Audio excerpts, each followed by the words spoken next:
Bonjour à tous, nous sommes au mois d'octobre et au mois d'octobre, le dicton dit « Si octobre s'emplit de vent, du froid tu pâtiras longtemps ». Alors comme il y a beaucoup de vent, on risque de pâtir du froid. Bon, ça tombe bien parce que le mois d'octobre est déjà un petit peu chaud. Alors que faire au potager, je dirais au jardin en ce mois d'octobre? Eh bien, il y a beaucoup de choses. D'abord, le rangement. On va ranger les outils, on va préparer l'hiver en fermant l'eau peut-être, on va regarder de plus près la taille et puis on va préparer déjà le printemps prochain. On a parlé du froid, alors il faudra penser à rentrer le bois. Ben oui, pour ceux qui se chauffent au bois, en tout cas, c'est le moment ou jamais qu'il soit bien sec ce bois pour l'hiver. Il y a 15 jours, je vous parlais des épices, vous savez, les échalotes, les oignons à planter, c'est des bulbes et donc on va aussi penser à la déco du jardin pour le printemps et on va planter aussi des bulbes à fleurs. Des bulbes à fleurs, vous connaissez les jonquilles ou les narcisses, les tulipes et l'ail d'ornement qui fait de très jolies boules décoratives.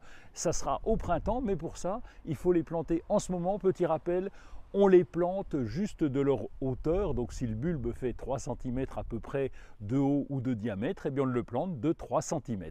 On parlait de ranger les outils, je vous parlais de ranger les outils. Oui, c'est le moment de regarder si les manches sont abîmées, si les outils sont bien nettoyés.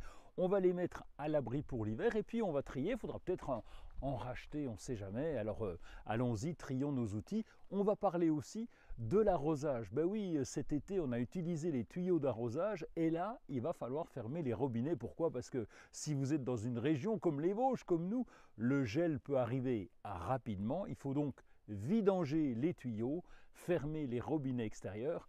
Il faut juste y penser, sinon ça peut entraîner quelques dégâts. Il fait encore un peu chaud en ce mois d'octobre, mais pensons à rentrer les plantes gélibes. Les plantes gélibes, vous les connaissez, eh bien, ce sont les plantes méditerranéennes, souvent les agrumes, les agapantes, les lauriers roses, toutes celles-là, eh bien, vous allez les rentrer en situation hors gel. N'oubliez pas, pendant l'hiver, on les arrose à peu près une fois par mois.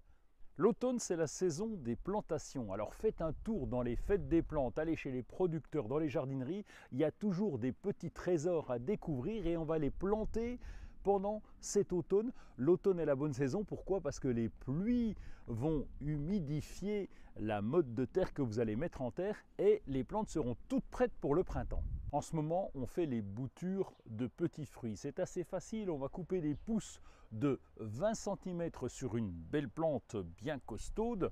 On va mettre ces petites pousses, ces boutures dans un godet avec du terreau pour semis. On va bien arroser, on peut même utiliser un liquide pour favoriser l'enracinement et vous allez les entretenir pendant tout l'hiver. Il y a juste à surveiller l'arrosage. On les replantera, allez, environ dans un an, le temps qu'il y ait des racines. On avance doucement dans ce qu'on appelle la mauvaise saison. Alors est-ce que le froid viendra ou pas? N'oubliez pas de rester à l'abri et s'il fait trop froid, n'allez pas au jardin. Et puis s'il fait beau, allez au jardin et on se retrouve dans 15 jours.